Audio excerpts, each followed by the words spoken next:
Hello मेरे प्यारे दोस्तों, कैसे हैं आप सभी। मैं आप सभी का स्वागत करता हूं आपके गुरुजी के चैनल एसपी, जहाँ पे मैं आज आप लोगों को एक्सरसाइज 2.1 के कुछ फार्मूला बताऊंगा और उसके बाद आप लोग को एक्सरसाइज के प्रश्न बताऊंगा। तो चलिए हम लोग जानते हैं जो वो फार्मूला क्या है और क्या नहीं। तो सबसे पहले मैं आप लोग को इसमें एक्सपोनेंट फॉर रियल नंबर यानी कि घातांक के कुछ रूल्स होते हैं और जिसे आप लोग फार्मूला भी बोल सकते हैं। अगर आप लोग वो याद कर लेते हैं तो आपको कहीं से कोई प्रॉब्लम इस चैप्टर के अंदर नहीं होंगे और आपको अच्छे तरीके से सारे प्रश्न भी बन जाएंगे। तो चलिए वो फार्मूला क्या है नहीं है तो वो जानते हैं। तो सबसे पहले आप लोग अपने अपने हेडिंग देकर और घातांक यानी कि एक्सपोनेंट ऐसे करके लिख लेंगे।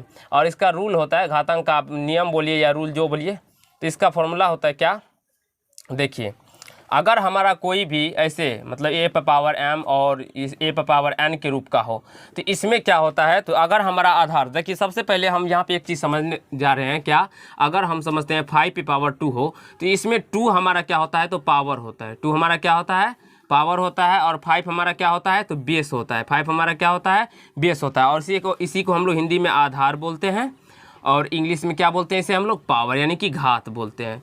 तो ये आप लोग समझ गए होंगे। यहाँ पे हमारा 5 क्या हो गया, तो आधार हो गया, और ये 2 क्या हो गया, तो घात हो गया। अब यहाँ पे हम समझेंगे जो a हमारा क्या हो गया, तो a आधार हो गया, m घात हो गया, a आधार हो गया, n घात हो गया। तो जब हमारा ये आधार समान है, जब हमारा गुना के टर्म में हो और आधार समान हो तो हमारा पावर आपस में जुड़ जाता है, यानी कि a पे पावर m प्लस n हो जाएगा, a पे पावर m प्लस n हो जाएगा, a पे पावर m प्लस n हो जाएगा। और सेम कंडीशन देखिए यहाँ पे, अगर a पे पावर m हो और गुना b पे पावर m हो, अगर हमारा अब यहाँ पे देखिए आधार सेम हो और घाते सेम हो, आधार बराबर ना हो, घाते सेम हो और आधार बराबर ना हो, तब क्या होगा, तो हम क्या करेंगे, तो डायरेक्टली इस दोनों संख्या यानी कि आधार को हम क्या करेंगे, तो गुना कर देंगे, यानी कि a को b से गुना कर देंगे तो ab और उसके ऊपर में m ऐसे करके हम दे देंगे। तो यही हमारा क्या हो जाएगा, तो इसका मान निकल के आ जाएगा। इस प्रकार के संख्या आप लोग बनाएंगे जब आपके एक्सरसाइज में जाएंगे तो आप लोग को मैं बताऊंगा और इस पर मैं बहुत सारे प्रश्नों को भी सॉल्व करूंगा, तो आपको तब अच्छे तरीके से समझ में भी आ जाएगा। अब चलिए हम तीसरा प्रश्न मतलब तीसरा समझते हैं।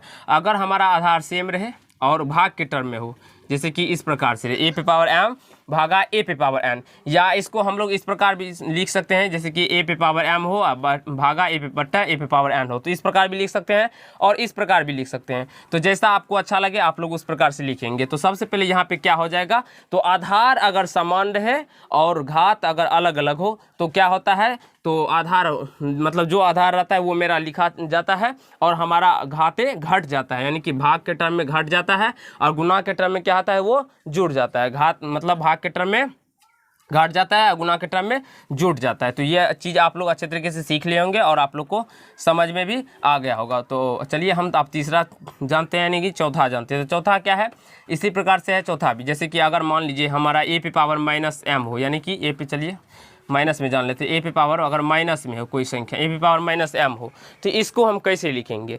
तो इसको लिखने का सबसे अच्छा तरीका है, जो अगर आप लोग इसको पलटा देंगे यानी कि उल्टा कर देंगे आप इसको, तो ये प्लस में आ जाएगा, a पे पावर m हो जाएगा। इस प्रकार से हम क्यों करते हैं ऐसा, क्योंकि कभी भी माइनस वाले हाथ का मान नहीं निकलता है। माइनस में कोई अगर पावर हो तो उसका वैल्यू नहीं पता चलता है, नहीं निकल पाएगा। इसीलिए सबसे पहले उसको हम क्या करते हैं, तो पॉजिटिव करते हैं, धनात्मक करते हैं, फिर उसका वैल्यू निकालते हैं। ठीक है, तो यहाँ से आप लोग समझ गए होंगे। और कोई इस प्रकार से अगर 1/a पे पावर m हो तो इसको हम ऊपर लेके जाएंगे तो ये a पे पावर माइनस m हो जाएगा। तो इस प्रकार भी आप लोग बना सकते हैं। और चलिए हम दूसरा जानते हैं, देख लेते हैं कौन कौन सा सूत्र है आपके बुक में भी, और मैं आप लोगों को केसी सिन्हा के बुक से बताता हूं, तो आप लोग अपने अपने केसी सिन्हा में निकाल लेंगे और प्रत्येक प्रश्न को देखेंगे तो आपको समझ में भी आ जाएगा। ठीक है ना, तो आप लोग एक केसी सिन्हा का बुक खरीद लीजिए जिससे आपको मैं सवाल बताता हूं। और हमारे हमारे चैनल पे आप लोग को हर एक प्रत्येक चैप्टर का वीडियो मिलेगा, आप लोग देख के अपना कंसेप्ट को भी क्लियर कर सकते हैं, जिससे आपको कहीं से कोई प्रॉब्लम नहीं होगा। तो चलिए, अगर इस प्रकार से अगर a पे पावर m हो और उसके होल के पावर n हो तो इसको हम कैसे लिखेंगे, तो अगर कोष्ठ के रूप में हो तो कोष्ठ हटता है तो ये क्या होता है, तो आपस में गुना हो जाता है, यानी कि m गुना n यानी कि mn, a पे पावर mn हो जाएगा। तो इस प्रकार आप लोग इसे भी समझ लिए होंगे अच्छे तरीके से और आप लोग को अच्छे तरीके से समझ में भी आ गया होगा। तो आशा करता हूँ ये चीज़ समझ में आ गए होंगे। और चलिए एक दो है तो मैं वो भी बता देता हूँ, जैसे कि a पे पावर 0 हो तो किसी भी संख्या के ऊपर अगर 0 हो, किसी भी संख्या के ऊपर 0 हो तो वो क्या हो जाता है, तो 1 हो जाता है। अगर यहाँ पे कोई भी संख्या ले सकते हैं आप लोग, चाहे 1 लाख हो, ये हमारा क्या है, तो वास्तविक संख्या, ये हमारा क्या है, वास्तविक संख्या। ए के ऊपर में कुछ भी हो सकता है, चाहे आप मान लीजिए 5 हो, 10 हो। अगर आपसे आप पूछ ले कोई जो यानी कि एग्जाम्पल के रूप में जो 10 के पावर में 0, इसका वैल्यू मतलब मान कितना होगा, तो आप लोग डायरेक्टली बोलेंगे 1। अगर 10 नहीं, यहाँ पे अगर आपसे 500 भी दे दिया उसके ऊपर यानी कि पावर में 0 पूछे तो 1, यानी कि कुछ भी संख्या हो अगर आपसे पूछे तो उसका वैल्यू कितना हो जाएगा, तो 1 निकल के आ जाएगा। तो आशा करता हूँ ये चीज़ आप लोग को समझ में आ गया होगा और अच्छे तरीके से समझ गए होंगे। चलिए एक दो चीज़ और मैं आप लोग को समझा देता हूँ। जैसे कि यहाँ पे देखेंगे आप लोग, जैसे कि a पे पावर 2 हो, उसके पावर 2 हो, उसके पावर 2 हो, तो इस प्रकार से है। तो इसको कैसे सॉल्व करते हैं, इसको सॉल्व करने का बहुत अच्छा तरीका है। जो सबसे पहले हम इसको ऊपर से सॉल्व करते हैं। क्या करते हैं, सबसे पहले ऊपर से सॉल्व करते हैं। तो ऊपर से कैसे सॉल्व करते हैं देखते हैं। देखिए सबसे पहले हम क्या देखेंगे, तो इस 2 के ऊपर 2 का मान निकालेंगे। सबसे पहले इस देखिए, इसमें अगर कोष्ट के रूप में रहता है, देखिए आराम से समझेंगे तो आप लोग का कंसेप्ट क्लियर होगा, आराम से नहीं समझेंगे तो आपका कंसेप्ट नहीं क्लियर होगा। सबसे पहले हम क्या करते हैं, अगर कि कोई संख्या कोष्ट के रूप में हो तो वो क्या होता है, तो गुना हो जाता है। जैसे और एग्जांपल आप लोग समझ लीजिए इसका, जैसे कि मान लीजिए a पे पावर कुछ संख्या ले लेते हैं, जैसे कि 5 पे पावर 2 दे देते हैं, उस पे पावर 3 दे देते हैं और उसके पावर इस प्रकार से मान लीजिए 2 दे देते हैं। तो ये डायरेक्टली आप इस प्रकार से इसको लिख सकते हैं, 5 पे पावर 2 गुना 3 गुना 2, क्योंकि ये सभी क्या हो जाएगा, तो गुना हो जाएगा। तो 3 दूना 6 दूना 12, 5 के पावर क्या हो जाएगा, तो 12 हो जाएगा, यानी कि 12 हो जाएगा। और यहाँ से आप लोग इसको निकाल सकते हैं इसका मान। और लेकिन अगर आप लोग को इस प्रकार से दे दे, इसको मैं सही से लिख देता हूँ, जैसे कि a पे पावर 2 हो, उसके पावर 2 हो और उसके पावर 2 हो, तो इसको हम कैसे सॉल्व करेंगे, नहीं करेंगे। तो इसको सॉल्व करने का सबसे अच्छा तरीका है, जो सबसे पहले हम इसको ऊपर से सॉल्व करते हैं। ऊपर से सॉल्व करते हैं तो कहने का मतलब हुआ जी, यहाँ से देखेंगे तो 2 के पावर 2 हुआ, 2 के पावर में क्या हुआ, तो 2 हुआ, 2 के पावर में क्या हुआ, तो 2 हुआ। तो 2 के पावर 2, 2 के पावर में 2 का मान कितना, मतलब कितना निकल के आएगा, 4 आ जाएगा। 4 आता है ना। 2 पे पावर 2 यानी कि 2 पे पावर 2 का वैल्यू कितना आएगा, 4 आ जाएगा। अब यहाँ से हम इसको क्या लिखेंगे, तो देखिए यहाँ पे a पे पावर, तो ये 2 तो हो मतलब रहेगा ही, इसके ऊपर में कितना हो जाएगा, तो 4 आ जाएगा। इसके ऊपर में कितना निकल के आ जाएगा, तो 4 निकल के आ जाएगा। समझ में आ रहा है। सबसे पहले इस दोनों का बात कर रहे हैं हम लोग, सबसे पहले इस दोनों का बात किए। 2 के पावर अगर 2 हो तो ये कितना निकल के आ जाएगा, 4 निकल के, 2 दूना 2 के पावर 2 गुना 2 यानी कि 4। अब हम इसको इस प्रकार से सॉल्व करेंगे, यहाँ से सॉल्व करेंगे। तो 2 पे पावर 4 है, 2 पे पावर 4, तो 2 पे पावर 4 का मतलब 2 गुना 2 गुना 2 गुना 4 बार 2, तो यहाँ से ये 16 हो जाएगा। तो यानी कि a पे पावर 16 हो जाएगा। तो इसका मान कितना निकल के आ गया, डायरेक्टली a पे पावर 16। तो इस प्रकार के प्रश्न भी आपको देखने को क्लास 8 में मिल जाएंगे, तो वो क्लास 8 का है। अभी हम लोग क्लास 9 के पढ़ने वाले, क्लास 9 पढ़ने वाले हैं। तो आशा करता हूँ ये सूत्र आप लोग को अच्छा लगा होगा और आप लोग को अच्छे तरीके से समझ में भी आया होगा। तो अगर आप लोग को अच्छा लगा तो आप लोग इसे नोट कर लीजिए। मैं इससे आगे अभी आप लोग को एक्सरसाइज 2.1 के क्वेश्चन नंबर 1 से करवाऊंगा और बहुत ही अच्छे तरीके से समझाने का प्रयास भी करूंगा। तो जल्दी से आप इसको नोट कर लीजिए। तो चलिए फ्रेंड, हम लोग क्वेश्चन नंबर एक्सरसाइज के 2.1 के 1 नंबर से प्रश्न को सॉल्व करते हैं और उसे बहुत ही अच्छे तरीके से समझने का प्रयास करते हैं। तो क्वेश्चन नंबर 1 आप लोगों ने स्क्रीन बोर्ड पे देख लिया होगा, मैं आप लोग को यहाँ पे आप लोग को दिखाई पड़ रहा होगा। क्या क्वेश्चन नंबर 1 है मेरा, जो बताइए कि नीचे दी गई संख्याओं में कौन कौन परिमेय है और कौन कौन अपरिमेय है। आप लोग KCCNA के बुक अपने अपने किताब मतलब दुकानदार से भी खरीद सकते हैं, आपको मिल जाएगा, या आप लोग ऑर्डर भी करके मंगा सकते हैं। तो सबसे पहले हमारा बोला जो 3 + √2 3 + √5, ये कौन सी संख्या है, परिमेय संख्या है या अपरिमेय संख्या है। अगर परिमेय अपरिमेय आप लोग को दिक्कत हो रहा है तो इससे पिछले पार्ट में मैंने वीडियो आप लोग को बना दिया है, तो आप लोग देख सकते हैं, वहाँ से अपना परिमेय और अपरिमेय को क्लियर कर सकते हैं। तो ये क्या हो जाएगा मेरा, तो ये 3 + √3 एक अपरिमेय संख्या है। आप लोग देखते ही समझ जाएंगे ये कौन सी संख्या है और कौन सी संख्या नहीं है। इस प्रकार से मैंने आप लोग को ट्रिक भी बताया है और वहाँ पे एक अच्छे तरीके से कंसेप्ट भी आप लोग को दिया हूँ। कैसे किसी भी, अगर मान लीजिए यहाँ पे √5 है तो 3 का तो वैल्यू निकल जाएगा, लेकिन √5 का वैल्यू नहीं निकलेगा, इसलिए ये क्या हो जाएगा, तो अपरिमेय संख्या। अब दूसरा नंबर है 7√5, तो 7√5 भी √5 है, तो यहाँ पर ये भी क्या हो जाएगा, तो मेरा अपरिमेय संख्या, ये भी क्या हो जाएगा, तो अपरिमेय संख्या। अब तीसरा नंबर पॉइंट में देख रहे हैं तो 7/√5 है, तो ये भी हमारा अपरिमेय संख्या हो जाएगा, क्योंकि √5 का वैल्यू नहीं मतलब निकलेगा, इसलिए ये भी हमारा अपरिमेय संख्या हो जाएगा। 4 नंबर देखते हैं, तो इस प्रकार से 5 + √5 और -√5, तो यहाँ से ये √5 और √5 मेरा कट जाएगा, तो क्या निकल के आ जाएगा, 5 और 5 क्या है मेरा, तो परिमेय संख्या है। 5 क्या है मेरा, परिमेय संख्या। तो 4 नंबर तक आपको अच्छा तरीका से समझ में आ गया होगा और कंसेप्ट भी क्लियर हो गया होगा। 5 नंबर देखते हैं, तो √2 + 21 है, तो √2 का नहीं निकलेगा तो ये क्या हो जाएगा, तो अपरिमेय संख्या, अपरिमेय संख्या। अब 6 नंबर में π-2, तो पाई मेरा अपरिमेय संख्या है, तो π-2 भी मेरा क्या हो जाएगा, अपरिमेय संख्या है। ठीक है। अब 7 नंबर √2 + √3, ये भी अपरिमेय संख्या ही है। तो आशा करता हूँ क्वेश्चन नंबर 1 आपको अच्छे तरीके से समझ में आ गया होगा। देखिए, अगर परिमेय संख्या अपरिमेय संख्या में किसी भी परिमेय संख्या को हम जोड़ते हैं तो वो मेरा अपरिमेय संख्या ही देता है। अगर किसी भी परिमेय संख्या को हम घटाते हैं तो मेरा अपरिमेय संख्या निकल के आता है। किसी भी अपरिमेय संख्या में अगर हम परिमेय संख्या से गुना करते हैं तो भी अपरिमेय संख्या आता है। अपरिमेय संख्या में अगर परिमेय संख्या से भाग भी देते हैं तो भी मेरा क्या होता है, तो अपरिमेय संख्या ही निकल के आता है। तो ये सब चीज़ मैंने पिछले पार्ट में आप लोग को बता दिया, तो आप लोग देख सकते हैं और अच्छे तरीके से समझ भी जाएंगे। तो आप लोग को पिछले पार्ट जरूर देखना है, मैं इस वीडियो के डिस्क्रिप्शन में उसका लिंक भी दे दूंगा, तो आप लोग वहाँ से देख भी सकते हैं। अब चलिए, यहाँ तक तो हो गया। अब 2 नंबर प्रश्न मैंने बोर्ड पे लिख भी लिया हूँ, जैसे कि मेरा टाइम बचे और ज़्यादा से ज़्यादा प्रश्न आपको बता भी दूँ। तो क्वेश्चन बोला, निम्नलिखित समीकरणों में किसका हल परिमेय संख्याओं को निरूपित करते हैं, यानी कि कौन सा जिसे हमें सॉल्व करने पर परिमेय संख्या आ जाएगा। तो देखिए, चलिए यहाँ पे हम सॉल्व करते हैं। तो यहाँ पे क्या होता है, तो एक्स स्क्वायर हटेगा तो यहाँ पे +-√5 आएगा, क्योंकि एक्स स्क्वायर है तो यहाँ पे कभी भी द्विघात बहुपद में 2 मान होता है, 2 मतलब 2 मोल होता है जिसका कि, तो इसीलिए हम लोग यहाँ पे प्लस- लेते हैं, ये आपको ध्यान रखना। तो ये क्या हो जाएगा, अपरिमेय हो जाएगा, अपरिमेय संख्या। एक्स का 2 मान होगा, एक प्लस में एक माइनस में, यार ये √5 क्या है, तो अपरिमेय संख्या।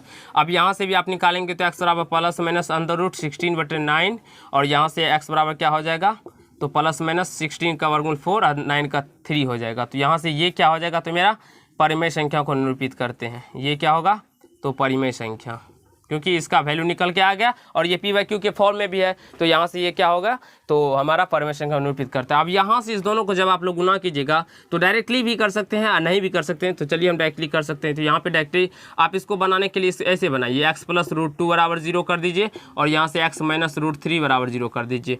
तो x बराबर क्या हो जाएगा, -√2 हो जाएगा और x बराबर क्या हो जाएगा, तो ये +-√3 होगा, तो हो जाएगा। तो ये क्या है, ये दोनों ही अपरिमेय संख्या है, x का दोनों मान अपरिमेय संख्या है। ठीक है, हमें परिमेय संख्या के कौन कौन परिमेय संख्या को निरूपित कर रहा है वो हमें जानना है। अब यहाँ पे आते हैं, तो यहाँ पे देखेंगे तो ये सवाल है, इसको हम डायरेक्टली 3 से काट लेंगे, तो 3 × 9, तो x² = 3, तो x बराबर क्या हो जाएगा, +-√3, और ये क्या है, मेरा अपरिमेय संख्या।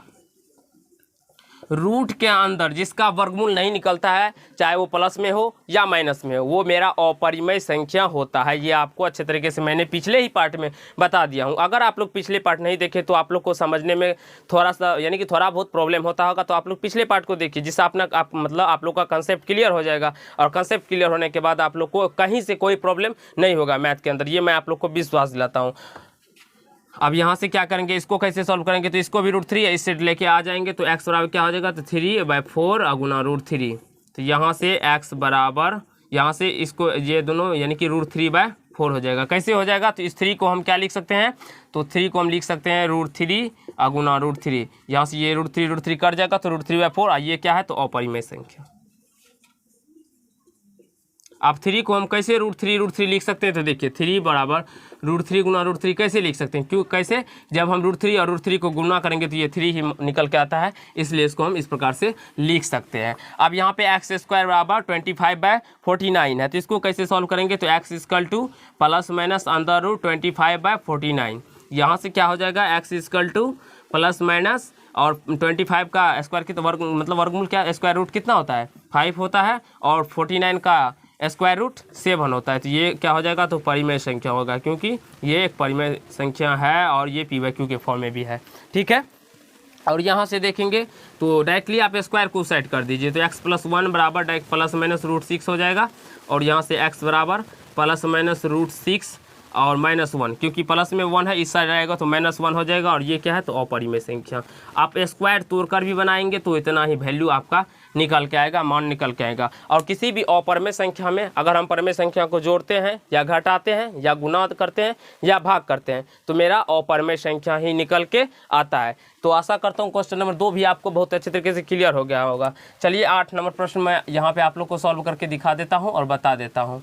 8 नंबर प्रश्न क्या है मेरा, तो x + √5 x - √3, x + √5 और x माइनस √3 इजकल टू 0। तो यहाँ से आप लोग इसको भी उसी प्रकार से बना सकते हैं, बराबर 0 कर दीजिए और x माइनस √3 बराबर भी 0 कर दीजिए, x बराबर माइनस √5 और यहाँ से x बराबर प्लस में √3 हो जाएगा। तो ये भी अपरिमेय संख्या ही है मेरा। तो ये परिमेय संख्या को निरूपित नहीं करते हैं। तो कौन सी कितना नंबर संख्या परिमेय संख्या को निरूपित केवल और केवल 2 नंबर प्रश्न में और एक 6 नंबर प्रश्न, 2 और 6 इसका आंसर हो जाएगा, जो कि मेरा परिमेय संख्या को निरूपित करता है। तो अगर आप लोग को अच्छा लग रहा होगा तो लाइक कीजिएगा वीडियो को और कमेंट कीजिएगा। तो जल्दी से इसको आप लोग नोट कर लीजिए। मैं अभी आप लोग को तीसरे नंबर प्रश्न भी सॉल्व करवाऊंगा और बहुत ही अच्छे तरीके से बताऊँगा। तो चलिए फ्रेंड, हम लोग क्वेश्चन नंबर 3 को सॉल्व करते हैं और बहुत ही अच्छे तरीके से उसे समझने का प्रयास करते हैं। तो क्वेश्चन नंबर 3 है मेरा, निम्नलिखित समीकरणों में किसका हल अपरिमेय संख्या को निरूपित करते हैं। सेम प्रश्न है, उसमें हमारा मतलब उसी प्रकार से हम सॉल्व करेंगे। उसमें हमें परिमेय संख्या को कौन निरूपित करता है वो पूछ रहा था, और इसमें हमारे अपरिमेय संख्या को कौन निरूपित कर रहे हैं वो पूछ रहा है। तो चलिए इसको सॉल्व करते हैं। सबसे पहले x वही स्क्वायर हटेगा तो ये प्लस माइनस √5 हो जाएगा और ये अपरिमेय संख्या को निरूपित करता है, तो ये अपरिमेय संख्या हो जाएगा। और आशा करता हूं दोस्त आप लोग को बहुत ही अच्छे तरीके से समझ में भी आ रहा होगा। तो अगर आप लोग को अच्छे तरीके से समझ में आ रहा होगा तो आप लोग लाइक कमेंट जरूर कीजिएगा, जो हाँ सर हमें अच्छे तरीके से समझ में भी आ रहा है। तो x बराबर क्या हो जाएगा, प्लस माइनस 16 का 4 और 9 का 3 हो जाएगा। तो ये मेरा परिमेय संख्या को निरूपित करता है, ठीक है, परिमेय संख्या को। और यहाँ से जब इसको आप लोग सॉल्व कीजिएगा तो डायरेक्टली x माइनस 1 बराबर ये इधर आ जाएगा, तो प्लस माइनस और 49/16 आ जाएगा। तो यहाँ से x minus 1 equal to plus minus और 49 का स्क्वायर रूट होता है 7 और यहाँ पे 16 का कितना हो जाएगा 4 हो जाएगा। तो यहाँ से आप लोग इसको x बराबर कितना हो जाएगा, ये इस मतलब इस साइड चलाएगा प्लस माइनस 7/4 और प्लस 1, और ये क्या है तो परिमेय संख्या है। आप लोग इसको सॉल्व कीजिएगा तो ये p/q के फॉर्म में आएगा। तो ये हमारा क्या है तो परिमेय संख्या। आप लोग सॉल्व कर सकते हैं, आगे प्रोसेस कर भी सकते हैं, नहीं भी कर सकते हैं, कोई प्रॉब्लम नहीं है।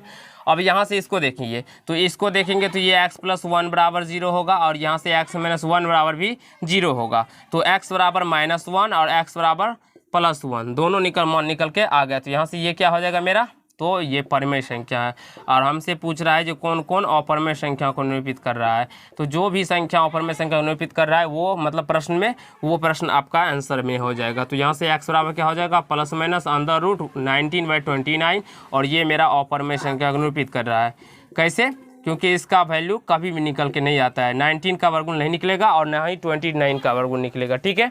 अब यहाँ से इसको सॉल्व करेंगे तो x = क्या हो जाएगा 5 माइनस में 1 है, इधर आएगा +1 हो जाएगा, x बराबर क्या हो जाएगा 6 और ये एक परिमेय संख्या को निरूपित कर रहा है। आशा करता हूँ दोस्त आप लोग को बहुत ही अच्छे तरीके से क्वेश्चन नंबर 3 के सारे प्रश्न आपको अच्छे तरीके से क्लियर हो गया होगा और समझ में भी आ गया होगा। तो अगर आप लोग को अच्छा लग रहा हो तो लाइक कीजिएगा, कमेंट कीजिएगा और जितना हो सके इसको शेयर कीजिए। चलिए हम लोग क्वेश्चन नंबर आप 4 को समझते हैं और उसे भी अच्छे तरीके से समझने का मतलब सॉल्व करते हैं।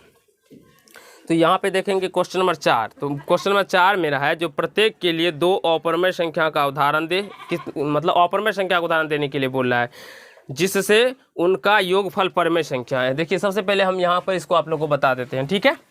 यहाँ पे आप लोग को अच्छे तरीके से दिखाई भी पड़ रहा होगा 4 नंबर, 4 का 1 नंबर में आप लोग को बोल रहा है जो 2 अपरिमेय संख्या का उदाहरण देने के लिए, 2 अपरिमेय संख्या का उदाहरण देने के लिए जिसको हमें यानी कि जोड़ेंगे तो वो क्या हो जाएगा परिमेय संख्या हो जाएगा। तो आप लोग कुछ भी ले सकते हैं, जैसे कि √3 ही लेते हैं तो एक प्लस √3 ले लीजिए और एक माइनस √3 ले लीजिए। आप जब इस दोनों संख्या को जोड़ेंगे तो आपका 0 आ जाएगा और 0 मेरा एक परिमेय संख्या है। आप चाहे यहाँ पे 1 + √3 भी ले सकते हैं और 1 - √3 भी ले सकते हैं। तो ये आप पे डिपेंड पड़ता है, आप 1 लेना चाहते हैं 1 + √3 लेना चाहते हैं तो 1 प्लस ले लीजिए, या 1 - √3 लेना चाहते हैं तो 1 माइनस ले लीजिए। अब देखिए और बोला है उनका योगफल अपरिमेय संख्या होना चाहिए। अब योगफल भी अपरिमेय संख्या होना चाहिए। तो दूसरा नंबर प्रश्न देखिए, चाहे 1 + √2 ले लीजिए और एक ले लीजिए 1 + √3, आप इसको जोड़ेंगे तो ये क्या हो जाएगा अपरिमेय संख्या आ जाएगा। आप बोल रहा है जो अंतर परिमेय संख्या होना चाहिए, यानी कि 2 अपरिमेय संख्या का अंतर क्या होना चाहिए तो परिमेय संख्या। तो चलिए हम ले लेते हैं तीसरा नंबर में 2 अपरिमेय संख्या का अंतर। तो एक ले लीजिए आप लोग 1 + √2, इसका आंसर आपको बुक से नहीं भी मिल सकता है अंतर, और एक ले लीजिए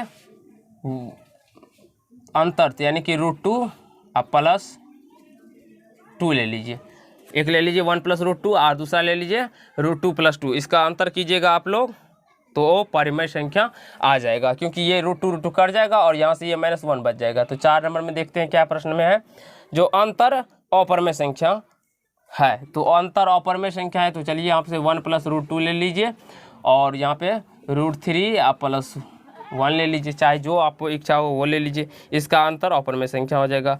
अब बोल रहा है गुणनफल परमेय संख्या हो, गुणनफल परमेय संख्या होना चाहिए। तो गुणनफल परमेय संख्या होना चाहिए तो 1 + एक √2 ले लीजिए और एक ले लीजिए 1 - √2। अब जब इसको गुना कीजिएगा तो ये परमेय संख्या निकल के आ जाएगा। अब बोल रहा है दूसरा नंबर, बोल रहा है जिसका गुणनफल अपरमेय संख्या हो। सेम प्रश्न, गुणनफल भी 2 अपरमेय संख्या लीजिए जिसका गुणनफल अपरमेय संख्या हो। तो आप √2 और √3 ले लीजिए। देखिए सिंपल भी ले सकते हैं और इस प्रकार के भी ले सकते हैं, तो आपको जो अच्छा है वो ले लीजिए, आपको जो समझ में आता है वो लीजिए। जैसे कि आप लोग इसको √2 और √3 को गुना कीजिएगा तो कितना हो जाएगा, √6 आएगा। √6 एक अपरमेय संख्या है। आप बोला है भागफल परमेय संख्या है। आप देखिए एक ऐसा लेने के लिए बोल रहा है जिसका भागफल क्या होना चाहिए, तो परमेय संख्या होना चाहिए। तो 2√2 ले लीजिए और एक √2 ले लीजिए। जब इस 2√2 में √2 से भाग दीजिएगा तो 2 बच जाएगा। 2 मेरा क्या है, तो परिमेय संख्या है।